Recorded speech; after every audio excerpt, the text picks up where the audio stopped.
hey there. How's it going, folks? The name is DJ Horny Smooth, coming to you live on WKUK The Cuck, where we play the hottest beats, the coolest treats, and the saltiest feats, baby. Oh, yeah. And you know, we be sucking on toes. But I'm not in the studio alone. Today I'm joined with the mighty audio, video, technological, completely non-fungible Kevin Day. What up, Kevin? Hey, everybody. Hey, just thinking about sucking on some toes. That's beautiful. Oh, yeah. Kevin's going to throw some toes in a sous vide bag. An extra little kick. Yeah. You miss it if it's not there. Oh, yeah, baby. That's right. But that's not all. It takes more than two to tango when you're talking about that happens. So we got in the studio today a sexy, sensual, a swarthy, smoking, cerebral, serotonin-infused muscle man known as Abed Gheith. Hi there. Is there two cameras of me? There's two cameras of you, yeah. I'll make my... Okay, now I look more normal. Yeah, so why don't you talk us through the cameras, Kevin? We got two cameras on Abed, but one of them's muted, so I assume it won't really take focus very often. Is that correct?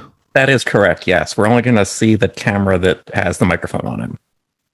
All right, you hear that, Abed? You're going to be just that bottom angle, it looks like. It kind of looks like I'm on the bloopers of an award show. What do you want to expand on that? I was making a joke of it looks like I'm celebrating some sort of event, with the red curtains, like there's a party, and then below looks like, he dressed up the set only. This is like a fake, because there's fake plants. So that's okay, folks. We got Abed in the building. What's up, Abed? Where are you coming? You're coming to us live from the big time studio. You've done some shows here on Trop Home Video in the big studio theater. I don't know what you call it, stage. Yeah, it's in the very nearby. It's a Frog Town. It's like in the middle of most of the neighborhoods. A lot of people don't know where it is, but it's tucked away. It's sort of like nestled, I'd say, in the middle of the neighborhood. Sort of like the candy with the nougat. It's like the nougat. It's been completely nestled, like in a nestle bar. Yes, Frogtown is kind of what? It's off of Silver Lake. Like if Silver Lake kind of goes up into these mountains, the valley kind of area, or the outskirts of that are Frogtown. It's just a bunch of really older, smaller kind of homes usually, and some kind of like industrial lots. There's a good sandwich place known as Wax Paper. You ever go to Wax Paper, Abed? I feel it sounds familiar. I think I've wax papered. Wow. This man eats so much that he doesn't even know what he's eating or not. That's, do you care very much about food, Abed? I've been eating since I was, I guess I was at least 2. 5. Yeah. And, sure. I mean, I haven't stopped, it's like sleeping. I mean, you always do it. Yeah, I haven't found a better alternative yet. Other than, have you ever tried Soylent? Well, I like the idea of taking a pill or dealing with it in like an easy way, so you don't have to plan and you don't have to go out and choose your meat and your sandwich. At a certain point, I'm sick of the whole thing. Like, it's almost like worth skipping. Yeah, I understand when people on set get mad when they take lunch because I'm like, yeah, keep working. Yeah, I'm like that too. It's like, come on. You want what? Do you want your legally mandated breaks? This is bullshit. I understand the mandated. We gotta ship this 5 hours over the course of. We gotta save 5 hours this week. Otherwise, the whole production is just gonna completely fall apart. What I'm saying is, most people when they come back after a heavy meal, they're very lax. So they're sort of like, I don't give a shit about if that plant, someone's like in the frame right now. It's all good, dude. Like, do you get like that? when you have like after lunch? Do you get kind of like that? Well, everyone does. I mean, I remember I had like a normal job, and like Superman I doesn't would not do lunch because I would come back and just be like yawning, and then someone said like, "Oh, you shouldn't be yawning when you're standing around," and I'm like, "What are you supposed to do? Fucking, how do you hold back a yawn? Like, come on, dude. Like, it's a natural function, Did he tell you what you were supposed to do? I think he said to take my yawn and stuff it. Oh, wow. He's like, you can put your yawns in a giant sack, buddy. Yeah, it is a weird criticism. Sorry, I'm doing like bad bits here. It's it's a way to do the show. I'm not gonna do better. But I'm just thinking that's a weird criticism. Don't yawn. Instead of yawn, just like, fail to yawn. Just stop yawning. Like a nemesis, like someone that no matter what you do, they're plotting against you. You know what I mean? Sure. It's like in every job. It's like you got that character in the office that's like, this is the anti-Spencer, and he's like, he's gunning for you. Well, I feel like I can imagine that happening to you a lot. Like, that's not something that I have had. Like, a lot of people that are like, oh, I got to ruin this guy. But I don't know. Like, I feel like you can maybe rub someone the wrong way, and then they're like, I'm a weird neurotic guy. Now I'm going to hate you and pursue you. I've had many jobs where there's like, I don't know, this isn't a big deal. That's what I'm saying. You have. I was working in a video store, right? And this guy got mad because I was talking to my friends and we had to close in 5 minutes. Mm-hmm. And then he punched me in the stomach. Yeah. So is that a nemesis from then on?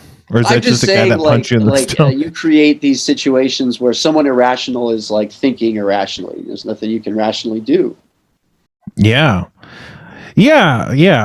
People love to get violent. I think that some people look more vulnerable than others. I'm not saying that it's a good thing. I'm saying that I do not get fucked with when I walk down the street. But when I walk down the street with one of my friends, he gets fucked with. And I'm like, what? So some people are just walking down the street getting fucked with? Like, it's such a weird experience. Because I saw you one time, like, walking down the street.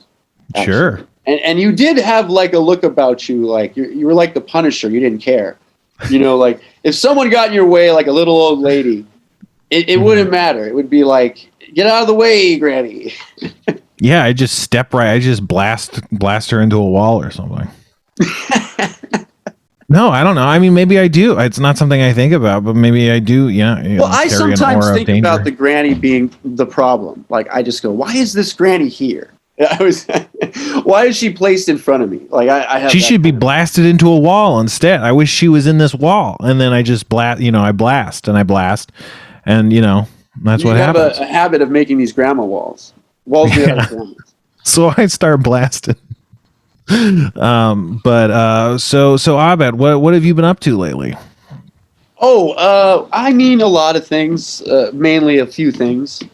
Then probably less than those things. Well, but like right in that nice medium zone of not too many things, but not enough things. Sure. I guess that's awesome. They're just things, right?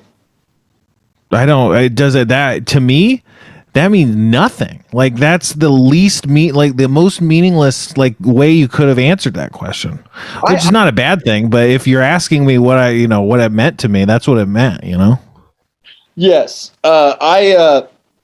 In the sense of, meaning something, I meant something that was meaningful in a sort of some kind of thing way. Mm-hmm.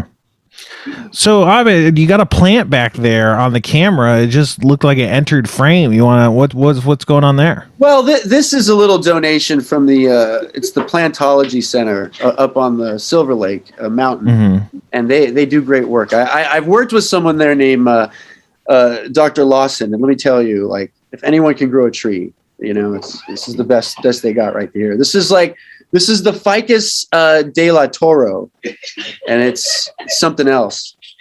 And is that a tree? Well, no, it's a sort of plant-like tree. If I was going to make a tree, if I was like a god, I would make this.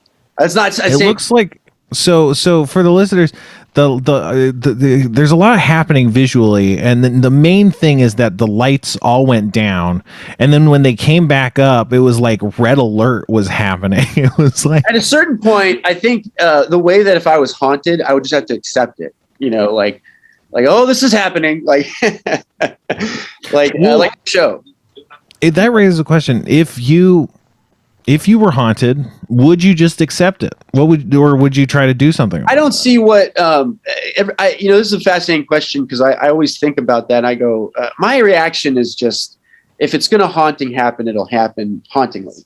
It will just the haunting goes whether or not you care. The haunting doesn't care that you had a bad day.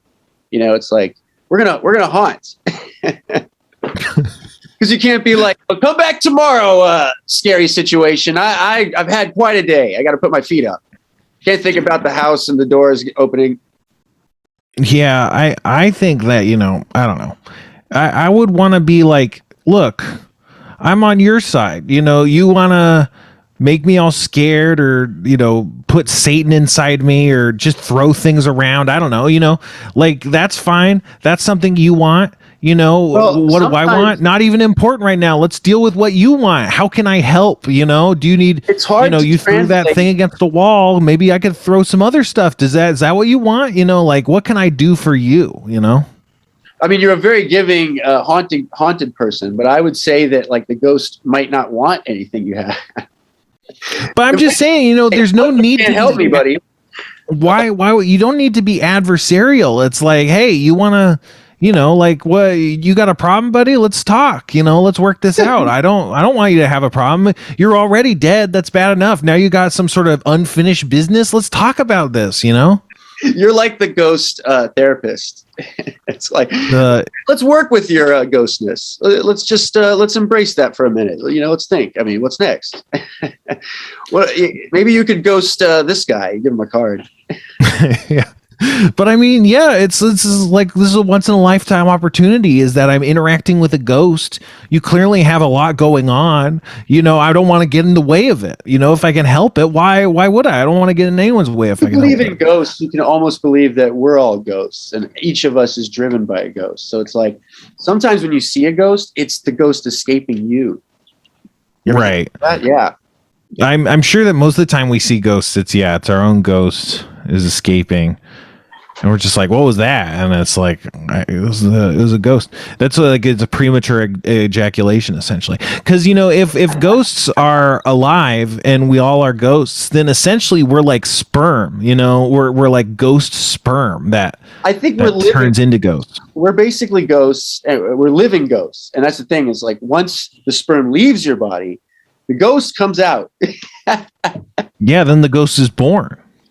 Well, look, I am now feeling that this conversation went in a way. I don't intend that that's what it means when ghosts come out. I'm obviously not. I mean, you have to die. But I think sometimes when you sleep, you reach, or on heavy drugs, you kind of reach a state close to death. And it's very, very strange, because it's happened to me where it's like, I had those waking nightmares, where it's like, you're awake, but it's a nightmare. What drugs are you talking about that bring you into that state? Oh, like acid, or what's the other one? DMT? Well, sure. Or the fancy one that everyone like throws in their hat. I don't know. I'm just saying that was like more of a conjecture, but like, isn't that acid? Oh, I thought you said you've had experiences like this, that you felt near death from being on drugs. Every drug does that to me, actually. I can't say there's one that makes me feel like super alive, Yeah. But I would say that you're sort of there's a weird, what's that? Yeah. Oh, there's like a situation where you're like close to a ghost, and it's like you can see the ghost. You know what I mean? Yeah. And then I was on the thing where I was by an ocean. I've told the story before, but I slept by the ocean, right? Like it's a nice little place off the coast of, I want to say where it is, but anyway, some remote island. But anyway, I was in the house and I was asleep. It was Prince Paul Island. Maybe so. And then the sound of the ocean, right? I could hear 1,000 ghosts, like all at once. And you've never heard anything like it. it's like 10,000 pirate ships and they're let loose. You know what I mean? And it wasn't wind. I mean, it's like not a wind. It's a very like, it's an eerie sound because it sounds like a symphony, but then it's like something's off. Like you can just hear souls like crying out. It was like, but back to this ghost birthing thing. So if humans die and then birth a ghost that's a living ghost, how do you abort a ghost? How there's probably a zone where you could get unghosted, but you have to like go beyond the normal ghosting zone. And then it's like, because I think it'll dip back into where you could be a human again, like the movie Ghost. Those are the rules. And then you are, because like he was in the ghost zone. And then to get out of the ghost zone, you have to like do some kind of humanitarian deal, like save some old lady in her groceries or something. And then you get like unghosted by the ghosted powers of some organization. I don't know. Like they're probably backed up, you know. They can't get to every ghost.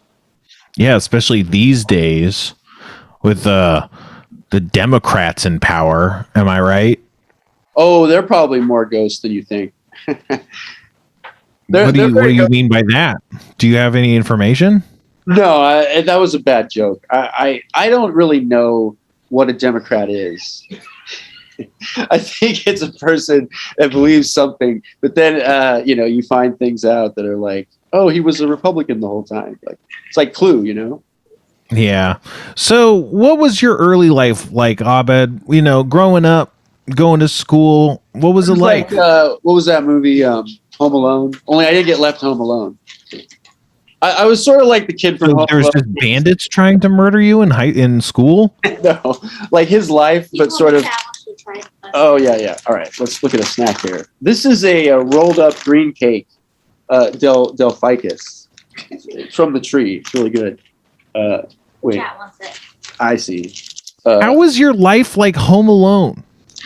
Wait, what does Home Alone without being left home alone even mean? Well, I mean, it means he's fighting people, but but he's not. What? All right. We're gonna have some tea cake and a bit of this, which I don't drink. So I don't. How is your life like Home Alone? It's pretty good. Because like I was a kid that had toys, you know, and like a brother that was like, you know, I was at the same life, and but like, well, I should drink something. Yeah, I think you should drink something. He's drinking some sort of beverage. Speaking of drinking something, you know what happens sometimes on the podcast, Abed, is that I drink something. Did you know this? Yes, I did. Wow. And what the hell? Why are you handing me stuff? Yeah, quit handing him stuff. Tater cracker. What does that mean? The thing is, Abed, you could do what you're doing, but you're using so much focus to do it. Like if someone handed me chips, I might silently appraise the chips. But speaking it out loud, it's like, look at me, I'm not doing anything. It's like that's fine, but just do that then. You know what I'm saying? They're good chips, but I don't really think eating them does anything. Yeah, I would say that you didn't have to eat them or talk about it. I don't even know why they were handed. I think there's barbecue, but they need to make it less than it's because the backyard. Like, what about the front yard? I don't that's not none of what you're talking about is clear. I'm saying they named it backyard when I want to know what's in the front yard. What do you mean they named it backyard? It's backyard barbecue. Like I'm hanging out at someone's house for a barbecue, but he's too ashamed to put me in front of the house. Okay, so you got kettle chips, and the flavor is called backyard barbecue. Yeah. Okay. And I understand that it's like a barbecue hangout. And you're yeah, and you've expressed that it should be more like a front yard instead, which I go, well, reasonable. Is he ashamed of our friendship that he has to show me the backyard first? And now that we've explained it, now it makes perfect sense, and the audience can laugh and laugh. Well, look, I'm saying when you look at how they market this stuff, I mean, they got to think more clear of like, wouldn't the front yard be better? because if I look at this and say backyard, I feel like I'm getting shortchanged. So you feel like the front yard is a more comfortable space than the backyard? Why not have it in the front yard? What's wrong with the front yard? I think most people, enjoy the enclosure of the backyard. It's like, this is my backyard. I got all this stuff. Got a patio. You can have these things in the front yard, but you tend not to. Haha. All right. The thing is, see, I mostly think of this endeavor as a podcasting endeavor. Sure, it gets put on a video that goes online, but I don't think, to me, that's like the product I'm going for. So for the listener, about a minute and a half ago, Abed put on a helmet. So yeah, I don't know. I think Abed, I don't know that you have to do so much.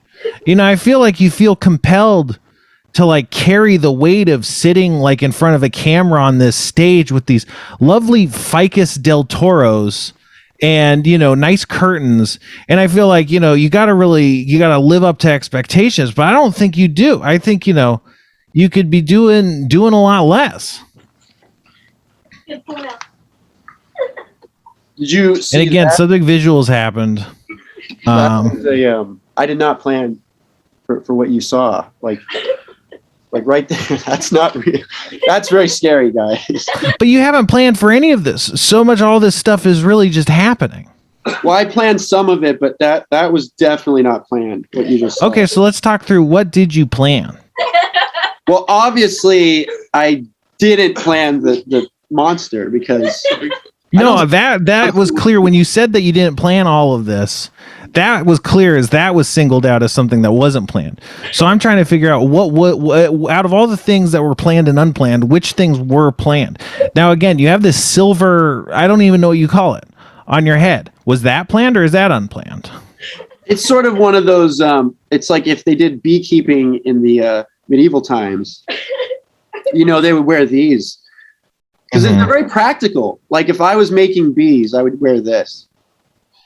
Abed strikes me as someone who in like the 1500s was cursed by a gypsy to like never be able to say anything concrete.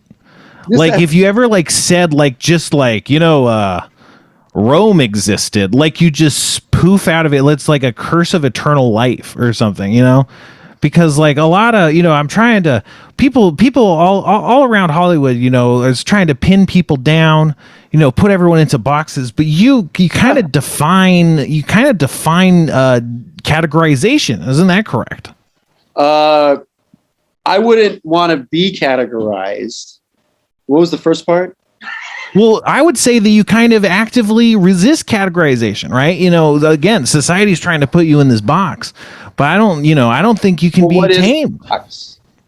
I gotta be very specific. Well, okay, the different boxes are different for different people, like think about The Rock, bodybuilder, male lead, he goes into these different boxes, kind of child friendly, wholesome, Hollywood's all about picking what these boxes everyone's going to fit into, if you're like, oh, I'm a funny guy, but I'm really hot, they're like, I don't know, is he funny or is he hot? They don't know what to put him. That's like that's like your situation is that, what do you me to The Rock, which I kind of don't understand. Yeah, I mean, I don't know that I'm comparing you to a rock. Oh my God. Hold on a sec. Let me just take care of this. See, now this seems like something that might have been planned. Now, was this planned?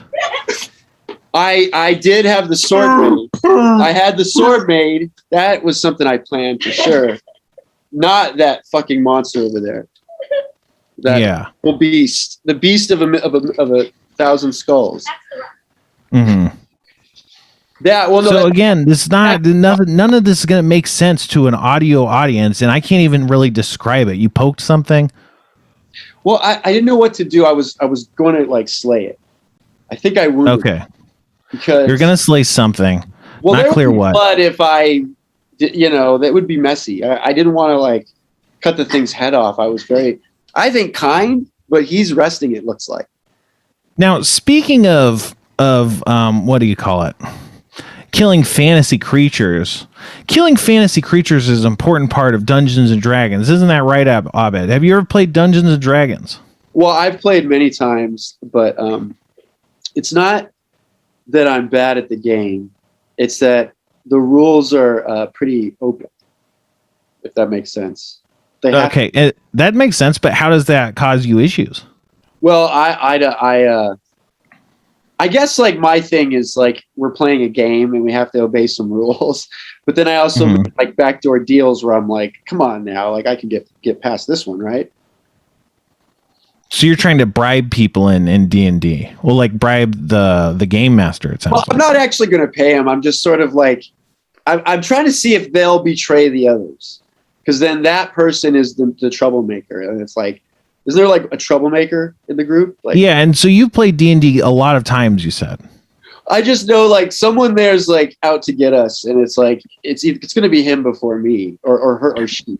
I mean, we're talking about D&D. Everyone knows how that works. It's the troublemaker. You know, the troublemaker comes around, starts messing things up. You know, that's Dungeons and Dragons. People know what Dungeons and Dragons is. I mean, that's my whole bread and butter. What's And in the game, well, I know how to play the game, but in the game, everyone has certain powers, right? Sure. Okay. Were you going somewhere with that? No, that was just a question. But you've played Dungeons and Dragons many times, you said. Yeah. I mean, look, I say many, but you think maybe 2 or 3. But for me, that's many. I played more than that, though, I think. This is what I mean by you can't be pinned down. Like, you know, you say one thing, almost certainly fully realizing it couldn't possibly be true. But, you know, it feels about right, and it kind of melds into the next thing you're saying. So it's like, this sounds, you know, like, do you do that on purpose? Do you not think about it? Or are you like, just, this sounds right? Or, you know, or do you think it's true, and then you're like, wait a second, that's not right at all? I mean, I guess all of the above, but then none of them, right? I don't think there's a really straight answer for what you're asking me. See, and that's the perfect answer of a man who can't be pinned down, which is what I'm trying to say. You know, like I mean, it's interesting. It's like, have you ever played with one of those water snakes? I think they're called, you know, water snakes. Yeah. I don't like snakes. I wouldn't play near water with snakes. So water snakes are like this tube, kind of like a macaroni shape of plastic that has liquid in them, and they're made to kind of slip out of your hands and defy your ability to hold them, you know? Are you describing objects? It's an object. It's not a snake. I'm sure water snakes exist. I'm pretty sure they do. Those are those inflatable okay, I know what you're talking about. Well, they're not inflatable, but they are, you know, they're kind of like a plastic membrane full of juice, essentially. And they got like glitter in them usually, because then it looks cool when you're like flipping them around in your hands. But that's like what you are, is like, you're a water snake. Like, you know, it's water like snake. Or like, you know, you're putting. Go ahead. Like, if you see an Emmett Otter, like I'm that one guy, like the fish that's in the tank. You have to keep in the truck in the back of the tank, you know, because he's like actually a fish. I think the fish is a lot easier to pin down than you, though, you know, because you know where it is. It's only going to be in so much water, you know. You let some of that water out. I would sometimes want to be in water more than air, but I think that because you're constantly, you know, I think it's better than oxygen, if that makes sense. In what sense? Like there's a lot of like you'd rather have water than oxygen? It's like walking around all day connected to some vitamin machine, you know, like you're like connected. This is getting weird. All right, look, I don't believe something or not. I feel that like sometimes one thing could be better than the other. Like, who am I to say? And again, these are the words of a man who's impossible to pin down. Well, I don't even know what you were commenting in regards to, let alone what you were saying. Well, I know what you were saying is effectively, you know, like nothing. But I don't know what you were responding to when you said it. I feel like we're both circling the drain of into the sort of like tube of nothingness. Like there's no like ending in the middle. We're like at a standstill. Yeah, but you ever work in a writer's room? Well, look, I've dabbled, if that's what you mean. See, again, this is like a pretty basic close-ended question. Like yes, no. I have once. Well, I'm not like a Scuttlejabber. I'm not like. Now, what's a Scuttlejabber? What's that? What's a Scuttlejabber? Skittle counter. I'm not like going there and saying like, all right, here's the problem with this and that and that. I'm very easygoing and I have a good time. I don't rustle feathers or ruffle. Right. So everyone knows that in the writer's room, there's a few kinds of people that are in the room. And now one of them is like the Abed type kind of, isn't really causing a lot of problems, just having, a nice, funny idea, right? Now and again. What about this? I do my thing. I have fun, but I'm not amazing at it. I'm also not like 100%. So if you get me, you're only getting maybe 25, 30%. That's an awful value proposition. But, I was saying that I was setting you up as like being good. What I have, though, is valuable. See, it's my 30%. If that makes sense. Okay, so yeah. But what I was trying to say is there's people like Abed, nice to be around, pleasant, and then you got these fucking Skittlejammers who they always got to be counting all these Skittles. You're trying like, hey, what would be funny? He slips on a banana peel and they're like, wait, but how many Skittles would that cost? Oh my God, we have to make sure there's as many as we need. And it's like, it's a fucking nightmare. It's like, it's comedy, just go with it. It's not about like how many Skittles are between you and a banana. Like no one even knows what you're talking about. Well, and I think Hollywood. Okay, go ahead. Like Scuttlejammer is like a word of a 30s. Like he's like a fast buck playing. Like he deals the hand and you lose before he's dealt the cards. The guy. That's what I'm saying. That's not an attitude. That's not an attitude that's helpful in Hollywood. It's all this old boys network shit. Well, I don't know why, but that's like a great word. I like it, but I think that everyone knows what that is. That's like the Skittle counter, the guy that's like checking everyone's temperature, like making sure everyone's like, he's like, oh, look what you're doing here. I feel like I am sometimes that person too. It's part of the way things go.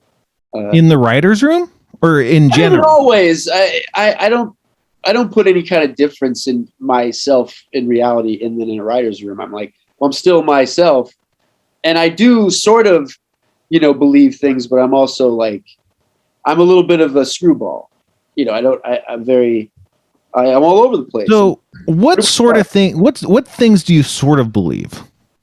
Well, I guess that, where's that Jack Daniels though? Go for it. You could go with the Jack Daniels. That's good. No, I think, I worship Jack Daniels is what it is. Like it's the only thing I trust, you like sort of believe in Jack Daniel. It's the center of every Western, like when you watch them and they go right in the road and where's the Jack Daniel? No, I'm just kidding. Thanks. Right, like raking mud. Raking mud. Yeah. Well, look, so I think people, so listen, okay. I'll take a little sprig of juice and we'll see what happens. But you have to be more narrowing with the conversation. Like you have to say like what it is. No, I mean, So I there's a lot that I gotta be doing. Absolutely. But you gotta drink some of that alcohol. I think we need you a bit looser. I would love to drink this, but I don't think it's good for anybody, I mean, maybe it is, who knows? Like somebody somewhere thinks it's great, but I feel like I'm derailing your game. I don't know that there is a game, but yeah, I would agree that to the extent that anytime I try to ask anything, you do kind of demure, like you'll be held accountable in some way for answering any given question. I think, yeah, that's happening, but that's an energy. We could go with it. It's well, yeah. I mean, we've pulled out all the stops, I think. So I don't think there's any turning back. Yeah, I think fine. That's what I'm saying. I'm just trying to ride this lightning. It's gonna. Things might fall out of my face.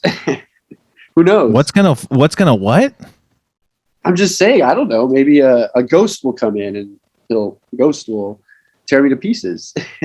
And then I'd be all like, and what do you want? How can I help you tear Abed to pieces? Like, that's what you want. We don't even have to talk about what I want. Let's just see what you're gonna, how can we help each other? You're a ghost. I'm a guy who wants to help a ghost, All right, well, here's to the ghosts. Oh, so he acted like he didn't want to drink, and now he's drinking. I guess it's my fault because I peer pressured him. I don't know. I think the problem is I don't know what I want. Can't really drink a lot. I took a little bit, but it's very strong. It was a stage sip, kind of. Yeah, but very stage sip. Mm-hmm. That's the way to put it. Yeah. Come on, I'll just take a stage sip. Yeah, you ever try to take a stage sip? I went and saw that Dune movie, and I drank out of this much of a thimble of alcohol. That was about a half inch. If you're listening, he had his fingers about a half inch apart. Very small, like the cap and the. Oh, okay. Whew! I can't handle my liquor. It's too much. It was like I drank more than I should have, and yeah. Takes a second for me to get used to it. I'm a very lightweight person, yeah. Mm-hmm. Well, anyway, about what you were saying, I think, what's the general consensus, you guys? Like, everybody's fine with everything, I think. If someone has a belief, that'll work. Oh, what's next on the agenda? Like, which belief is next? Oh, you say you love giraffes. Well, I like them too. That's in.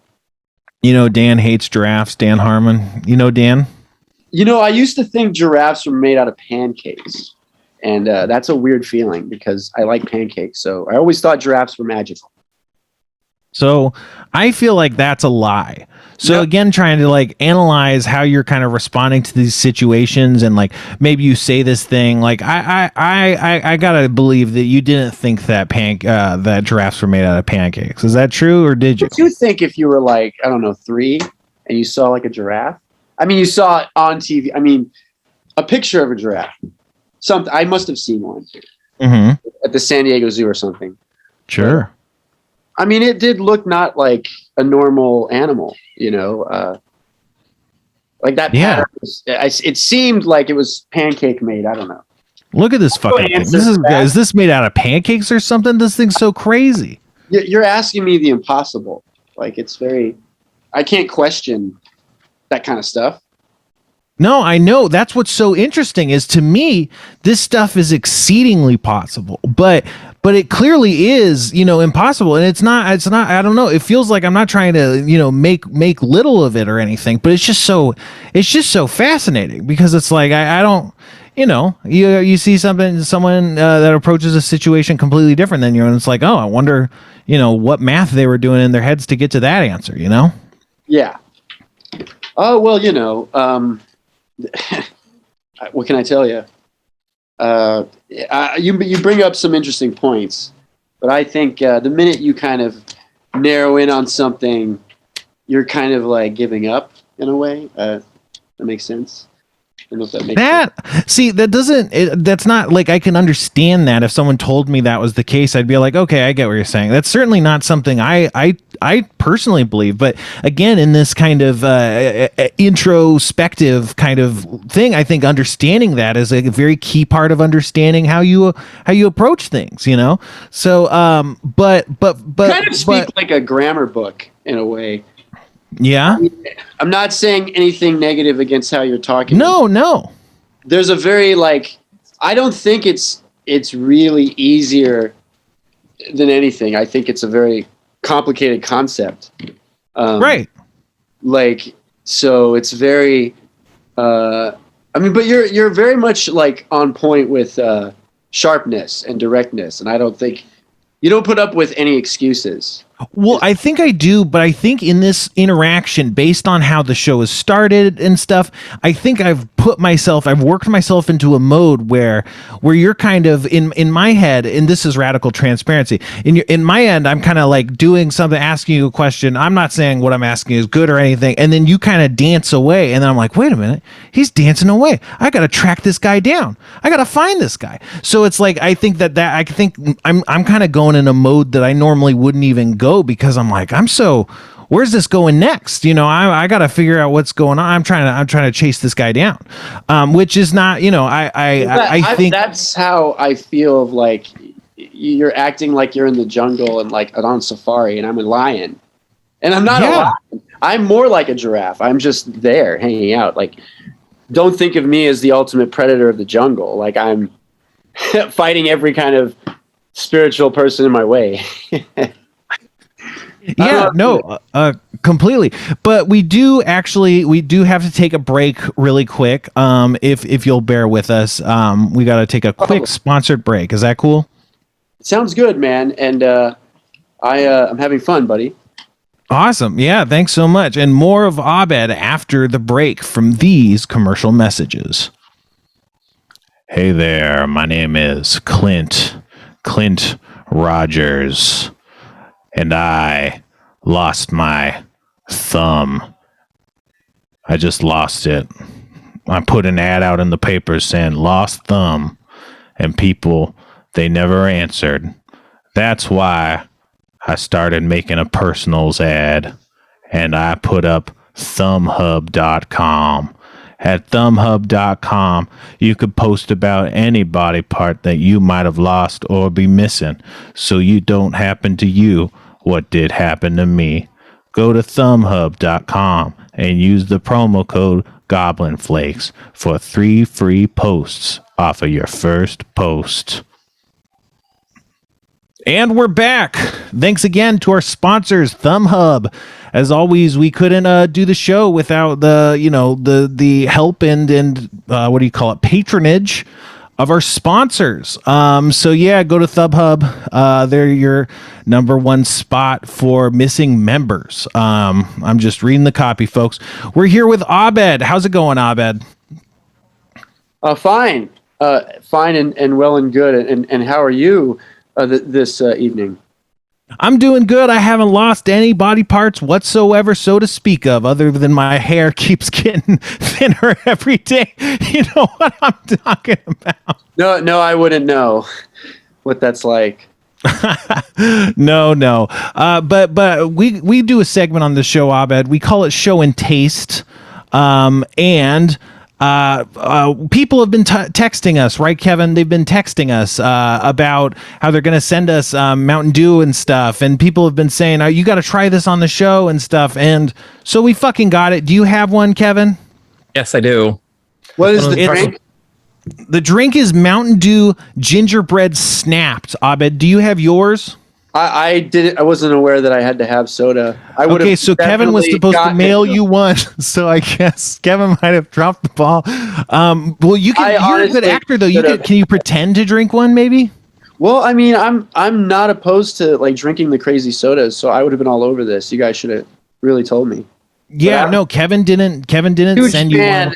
Of the crazy flavors and figuring them out. Like, that's the most fun thing ever. I actually have another one in my fridge. Maybe I can get this to you somehow and we can like record like a quick video afterwards. What? I don't know. At least. If we have, I can imagine. I mean, if you said gingerbread snap, is that like a cookie? Well, you're familiar with gingerbread, the cookie, right, Abed? I mean, I don't dream about that flavor, but I know it. You've heard of it. Yeah, I'm not super familiar with it. Kevin, talk. Why don't you show us your Kevin talk really, about yes. It. So this is Mountain Dew Gingerbread Snapped, SNAP''D. So it's Mountain Dew with a blast of artificial gingerbread flavor. And you can see the gingerbread cookies. They seem kind of hardcore. They actually remind me of some of these orcs, some of these space orcs. You know anything about space orcs, Abed? Oh, are you trying to do my comic thing? Is that what you're saying? Yeah, because I want to circle back and talk about it if you want to talk about it. But now we got to taste the stuff. But they do actually. There's a guy with an eye patch and a guy with a mohawk. It kind of does remind me of the orcs in space. But yeah, so it's fucking gingerbread flavored soda. Look, okay. Let me try this. This isn't the same thing, but pretend it's gingerbread soda, and then after we talk about that, then we could talk about what really it tasted like in your process. Does that make sense? In your mind, pretend like it's. I see. I'll imagine gingerbread. That's a good idea because it's definitely. But then we could talk through the process and how it actually tastes. But so, okay, Kevin, give us a first taste. I'm going to crack mine open and Kevin goes. I'm smelling it first. It does smell like Mountain Dew with a hint of cinnamon, kind of. It would kind of be my first. I'm not so much getting ginger as I'm getting like a cinnamon frosted smell. Right. And as Kevin tastes it, Abed, tell us how it smells to you. Well, it has no kind of aroma. I have a bad sense of smell, actually. I also have a bad sense of smell. But Kevin, what's your first take? This doesn't have an intoxicating aroma. But if it was that soda, I would smell a lot of synthetic stuff. Mm-hmm. I don't get fooled by trickery smells. Like cherries are really, it's cherry. But gingerbread, that's a man's flavor. It's a weird zone where someone's interpretation of it is not mine. So let's see what Kevin has to say.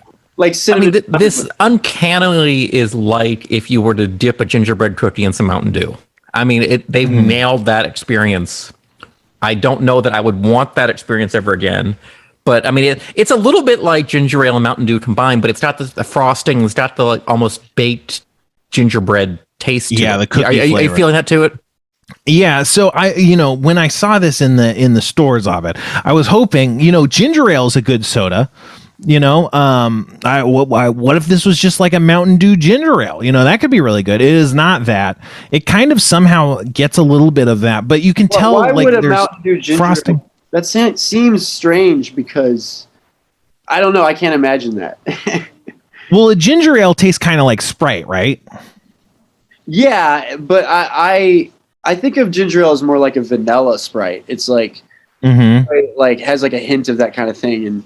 And this is a great conversation, by the way, because I love flavors of stuff, and like discussing them is kind of like that's one of my things. Like, and I think that if you're gonna do a Sprite, though, the cream part of it is a little bit obtrusive. Like it almost denies the whole ginger ale-ness of the thing. It's sort of like a strike against it. If you want, it's interesting. I wouldn't really think of ginger ale as a very creamy kind of beverage, but like Mountain Dew kind of tastes like Sprite. Ginger ale kind of tastes like Sprite. So I thought, maybe there's something they can do that kind of mixes it. Now, what are you actually drinking there? It's one of those pineapple LaCroix, which doesn't taste like pineapple. It tastes like. You like LaCroix? Not really. I don't really. What's your favorite flavor? I don't have a flavor. I think I like the water flavor. Mm-hmm. Yeah, I don't like LaCroix. I don't really like carbonated waters and sparkling waters or anything. You need to like a bunch of sugar before I'm interested. Yeah, they lean more the other way of like more salt and less sugar. Yeah. What kind of cooking did you eat growing up? Did you eat a lot of takeout? Do your parents cook very much? I love macaroni and cheese, and then there's these little things my mom made with Rice Krispies. They were called chocolate scotcheroos. Like chocolate and peanut butter, mix it together. And so it's got like a weird bark frosting. And it's like the best treat. That was the thing. They're like chunks? Are they flat kind of chocolatey chunks with Rice Krispies? Yeah, and the chocolatey part's on top and the peanut butter and Krispies are on the bottom. So it's like a frozen, or you refrigerate it and then it like crystallizes to where it's like a bark kind of. Yeah. That sounds really good. I made some bark last year for Christmas. It was like just kind of like caramel with chocolate, but it was really good. But Mac, go ahead. What did you say? No, I just agree with you. Oh yeah, but mac and cheese. Did you make your own mac and cheese, or is it like homemade? The trick was to combine the normal one with the Velveeta. Like no one realizes why not use both. Like they spend too much time buying one or the other. And I think if you add stuff like, I don't know, green onions or something, it's a way to like make it more interesting. Yeah, I think when I was a kid, I never had the Velveeta Belgian cheese. We only did, the Kraft macaroni and cheese. And then I had some Velveeta Belgian cheese, and I was like, this is so much better. I wonder which one's healthier or less healthy or whatever. There's a zone, and then you find there's like now they sell where it's like you can just buy the block of cheese. It's that sort of soft, like buttery. Yeah, Velveeta cheese. It's like a block of cheese, and you just like put it in whatever it is the macaroni's doing. And, like it works. It's like it's the best thing, Yeah. Do you cook these days? Do I what? Do you cook these days? I mean, I do a few little, I dilly dally. I don't propose myself master chef, like I don't walk around saying I can outcook you to people. Yeah. You're not a Scuttlejabber. I like to fry up a nice little piece of, I don't know, something like everyone else. Yeah, well, what are some stuff you've cooked lately? Anything, what's I think I got pretty far with an asparagus. I don't want to brag, but it was an asparagus that got the best of me. But I certainly showed the asparagus who was running the kitchen. Now, you see, I could see Kevin was really into that answer, and then his face broke as he realized you were just telling a lie, because Kevin has revealed to us recently that he actually really loves asparagus. He cooks it in a sous vide in a plastic bag, and then he hits it with a fucking blowtorch to char it up. How do you ever done anything like that? Details of how he's making asparagus? Because when I talk to Kevin, he gives me detailed, concrete responses. And then I could file that into my brain and remember. Sound like you're a reporter from like a 30s movie. Like you watched every movement and you like wrote it in the pad. Yeah, well, I do like just dumping a lot of exposition on someone and asking them to respond. For instance, like explaining to you for seemingly no reason just exactly how Kevin prepares his asparagus, just to ask what you think of it. It's a weird. It is kind of like like a riff on like a reporter, just like really asinine and stupid instead. You're like a reporter of life though. In a way, yeah, you're a very, because you seem to be like, I mean, you're at the pulse of like of people, and so you have this like central view of like everybody, how it's like a very finite, or it's like a straight line, and I agree with most of what you say, but then I also know that I definitely dwell in the shadows, and that's something that you admire, but you don't have I feel like you're not a drug person, so it's like hard for you to really understand sometimes, right? Yeah, I mean, it's true. Like, I merely adopted the darkness while you were born in it, I mean, I'm most comfortable there. I don't brag. Right. Born in it, molded by it, yes. Yeah, it's like, it's a good place to hang out. I feel comfortable, like snuggled in a like nice burrito, like not able to like get into too much trouble. But, I mean, I have my appetites. I just think that if you're more like straight laced and you do your thing and you don't really try to hurt anybody, everybody's fine. I mean, looks like I'm going to bump into this plant, but I love the plant. Let's get a shot of me just like hugging the plant. See, that's great. That's like that was a great shot, and I hope we can use that as our thumbnail. It kind of, and I'm sure you won't like this comparison, but it reminded me of when Trump like hugged the flag on stage. It kind of had that energy to it. Flag. I mean, this is a piece of like green, nature. It was like I was reaching out to nature, where I think he just reached out for a flag. A plant, the only flag for me is freaking a plant too, man, and it's called freaking Although as I drink LaCroix, which is the opposite. That's like not hugging a plant. It's anyway. It's kind of like burning down.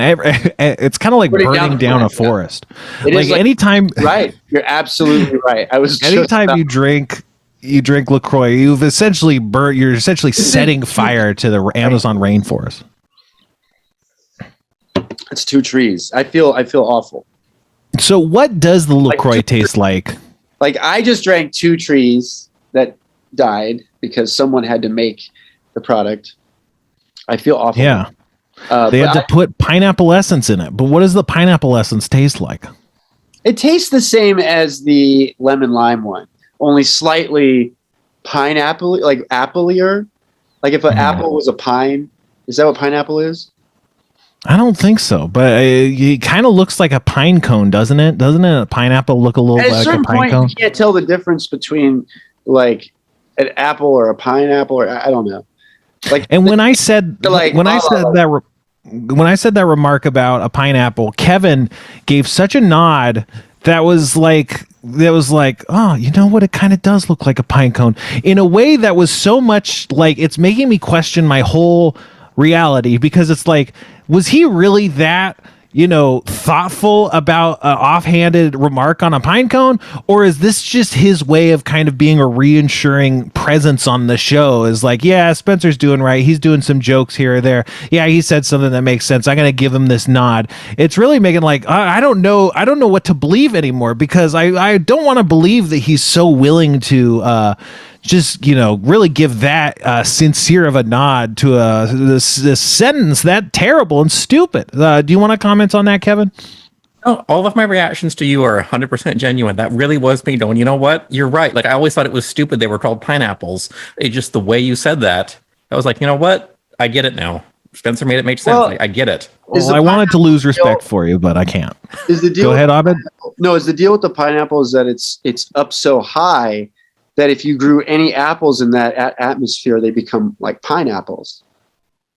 Could be. Do you know how they grow pineapples, Abed? They grow them on the ground. Like a single pineapple just grows up out of the ground. It essentially kind of is in the center of a big bush. Well, I know that's what the best thing to eat if you're on an island, like in the middle of nowhere.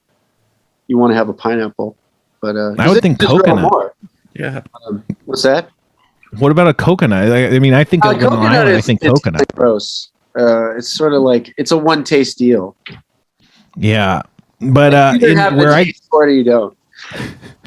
I used to grow up, they used to grow pineapples in the farms.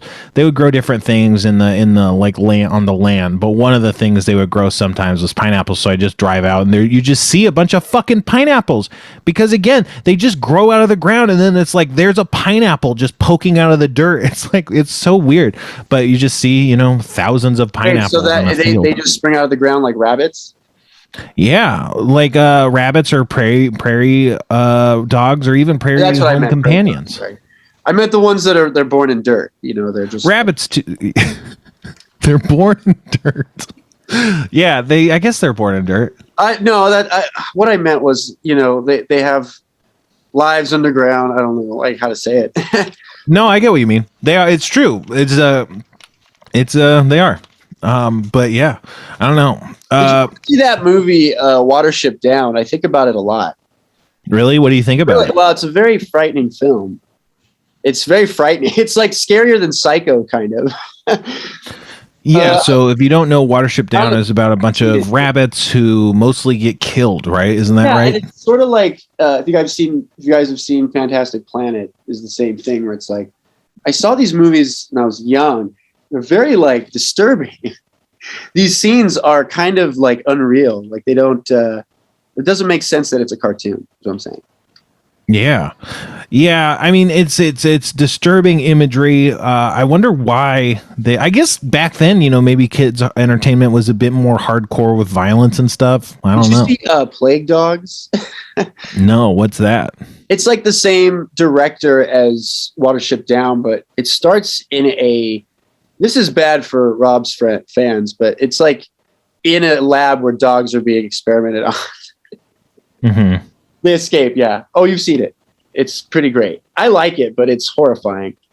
It's like it reminded me of this comic We Three, which is like a Grant Morrison thing. It's good. Did you see that movie, that like claymation movie about the dogs, and they were in like the trash islands and stuff? Was it what's his face made it? I think so. I can't think of his name. I didn't really like it, but I'm a movie snob. I'm very hard to please. You famously have a lot of takes on Facebook about movies that I'm not going to deny. I just hate them. I just hate your takes, Abed. You have a right to have them. I respect it, but I don't like your takes. What's something you like that's recent? I'll show you the difference. What do you mean? What you show me the difference? What do you mean? I just mean it depends on the thing at question. It doesn't matter what I say. It's like, if thing's good, it's good. Didn't you say, how about instead of rebooting Batman for the fifth time, make a good Flash movie, right? Did you say something like that? Well, I like the Flash because he's like an interesting character. He can like phase through things, and I don't know. Right. I'm just like, no, Flash is see a awesome. little bit of him now. You know what he's got, Sure. or someone else, anybody, just not Like Green Arrow. Well, Green Arrow's kind of boring, I guess, because it's like an arrow, a bunch of arrows. When I was a kid, I had a unit where we had to do like a report on comic books or something like that. It was in our English class in like middle school, and there was a Green Arrow comic because she just brought a bunch of comics and we got to pick them. And I grabbed a Green Arrow comic, and the beginning of the comic was a woman who is being accosted by men who were attempting to assault her sexually, and like one of the first lines, the first thing you see is like an arrow just gets buried in the guy's crotch, and then it cuts to Green Arrow, and Green Arrow's like, learn to keep that in your pants, shorty, and then just beats the shit out of these rapists. And I was like, this is amazing, and I showed it to the teacher. I was like, look at this is crazy. And she was like, okay, you can't do that one. And I was like, no. And I had to pick a different one, and it was a bummer because I wasn't showing it to her because I was like, how lascivious or whatever, but I was like, man, comic books are crazy, huh? I guess this is why you wanted us to learn about them, you know. That's a great memory that you shared. I had the same kind of deal where it was kind of told not to. They were like not allowed, you know, at a certain point, and so I felt, what are they keeping from us or whatever, and I was rebellious anyway. And they made me like them more. I was like, oh yeah, to see this. This must be good. I think that's a big part of like the comic books appeal is the kind of like underground aesthetic of it. Like, oh, this is dangerous. People don't like comic books, and especially it was kind of like big for nerd culture back then. It's like, oh, these kids, what are they even doing with these comic books? It's too sensationalized, and I don't want to say the person that said this their name, but they were like, you don't want to go into a bookstore and just find books about like one subject, like only superheroes, and that's all there is. Like you want like a variety. So that is a limiting thing, because I think it should be about like anything. It shouldn't just be about superheroes, but that's what everyone wants, sadly. So it's like a I don't know. And in one sense, it's good that they're adopting something that people have to go out and buy and read, but at the same time, you can't just make one thing out of that subject over and over. It gets boring. That's what I'm saying sure about Batman. I'm bored about the fact that he's just mad about his parents. For sure. Like it's getting old. We get it. Definitely. Like, I get what you're saying. I think it would be fine to have a Flash movie. I don't think it's an either or scenario at all. I think a better movie would be like Legion of Superheroes, but that would take like millions of dollars, like because they're in the 30th century. So yeah, and I mean Justice League flopped really hard. So the idea that's that too much. That's like 17 flavors of like the same thing, and like. I can't just the Legion of Superheroes. That's completely different. Lifesavers of like superhero movies. Yeah, flavor in one pack. It's the same thing, just overdone. But because the thing about Justice League that was good in the comics is like that they all had different sides. It wasn't like everyone's vying for attention. I think that's the problem. Is like everyone gets their section of the movie and then it loses. If it's more about like them in the locker room, like they're getting ready for something, like that's way better. And it's like more like sort of like a soap opera where like, oh, Flash he's doing stuff and so is blah, blah, blah. And they're all hanging out. Like, what are they doing like after they're off the clock or something like that? I don't know if we had that, but that more of that stuff would be cool. Well, you haven't seen Eternals, have you? People. I haven't seen it yet, but there's someone that worked on it that I really like. Kumail. I mean, him too, but this writer guy that. Was a writer? Yeah. Did you do Punch Up or anything? What did you write it? I don't know. I didn't even know they were involved. So I want to. I'm sorry, I haven't seen it yet. No, it's a long movie. It's 2 hours and 40 minutes. I've been thinking that it's kind of fucked up. Like, movies expect you to just not pee for like 2 hours and 30 minutes, and that they don't have any plan. They don't have like points where in the movie they stop the movie where they go, okay, now the person should go pee, so that yes, absolutely. you know you're not going to miss anything important. So you have the option. So you're like, oh, I could still watch the movie, but there's a pee point here. And if it's not distracting. So the normal guy at the theater that's like, oh, the plot, the movie, and like he doesn't want to get a pee point like in the middle, where his eye. If you think about watching movie is a kind of mission that you're on, like something should be going like internally into that mission, of watching the movie. There should be some sort of like internal mission or like something intervening the mission. If you get past like 2:10, it's like, come on, people are dying here. At the very least, give a little speech before the movie saying like, oh, there's a scene where Venom wakes up or Tom Hardy wakes up and Venom's gone. Like, not really very much happens. So maybe go to the bathroom when that scene hits. I don't know. Maybe they give you a little card or like a little caption appears that says bathroom break moment or something, but we got to be able to figure something out. What if like you have to go number 2? Now that would be worse because you can't deny that. You have to answer the call. Like it is beckoning. That's the big question. It's like do or die time. Yeah, but you see, you're on a tighter clock with water. Striking because if you drink a drink, you may well have to go to the bathroom within an hour of drinking that drink. But, there's about an 8 hour, 10, 12, depending on your metabolism kind of turnaround time. Drink this during the movie. Like it's not like there's a guy standing out there going like, all right, man, you better drink that or else, like you have the choice not to drink it. So you kind of sealed your deal there.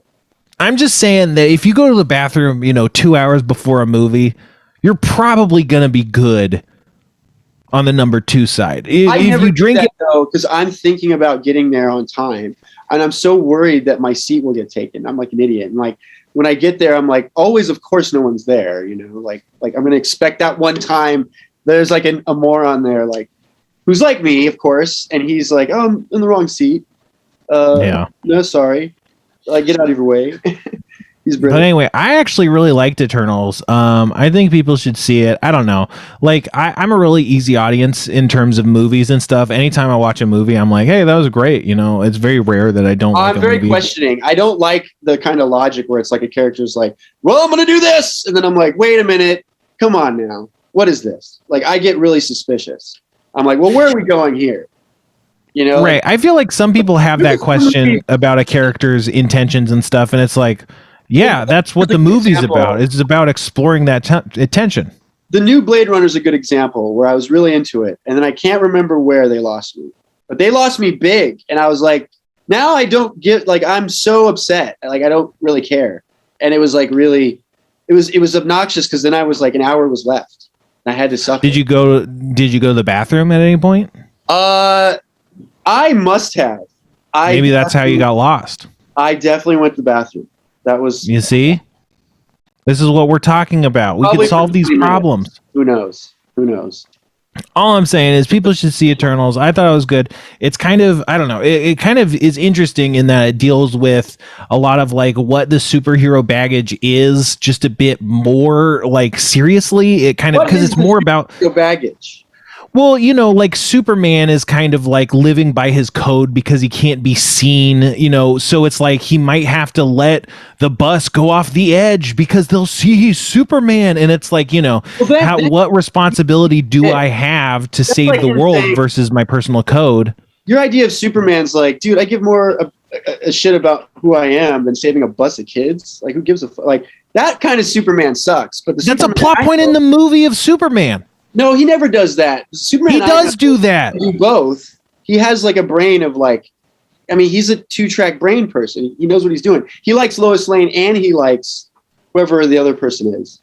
Lana Turner. What's her name? I think his brain might even have more tracks than that. Yeah, exactly. He's probably got 7 tracks. I'm just saying, like, there's all kinds of things happening. He doesn't just focus on saving the bus or not being Superman. That's not a choice. Okay, but that is a thing that happens in the movie. You're entering a weird point for me and us talking about it, because I have specific feelings about these movies and what they really mean. You know, like I don't just take for granted that he's Superman. You know, I don't put up with it. Is this a weird discussion? I feel like it's too philosophical. I think it's always a weird discussion when, you know, we're coming to the table like I can give this. you a Superman comic that'll change your life. Like you'll think differently.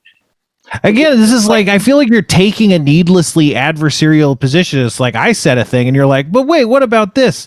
And I'm like, okay, what about that? That's fine too. And you're like, no, but the thing you see is actually, and it's like, I'm not opposing anything you're saying. I don't know why you're having to take these stances. Like there's like one about a tiny city, and that's like enough for me. Like I never said there wasn't. I'm just saying like that's plenty. Like there's like, you can worry about Superman all day long, but he has like a tiny city in a bottle. That's like pretty awesome. Like that's actually like from the mythology of like Saudi Arabian fiction, I believe. A city in the bottle. Oh, maybe you're right. Honestly, I concede. Is that the word? It's not about conceding. It's just, I just said a thing. You don't have to. I'm not like attacking your political platform or something. I just said a fact. Right. A fact. No. A fact. Facts, really, they work. They do. And the thing about facts is we can all agree is that they don't care about your feelings. I think that's all the time we have. What are we at time wise, Kevin? What are we looking at? The timer went off, but last time it didn't mean anything. It kind of means something this time, so we got to wrap it up. Yeah. All right, Abed, do you have anything to plug? Orcs in Space, the new comic book, or maybe not so new, yes, but I have a copy right here. Is this the camera? Yeah. Yeah, and so you can pick that up at wherever Abed is right now. Anywhere you can go down there. that has a book source. If they have kiosks called the book source, like access that one. Sure. I didn't invent them, so I don't know if they'll be there. So. Yep. And I haven't figured out my Spytreon, but come to the That Happens Pod Reddit and maybe we'll talk about it. I don't know. But the Spytreon is still coming. Thank you for people who have fed back on me. I appreciate it. As always, Kevin, don't come after the portrait in Kevin's attic. Don't look at it. Don't uncover it. And certainly don't let Kevin look at it. But yeah, that's our show. As always, go with God, shit with Satan, smoke bath salt, and have a good foot.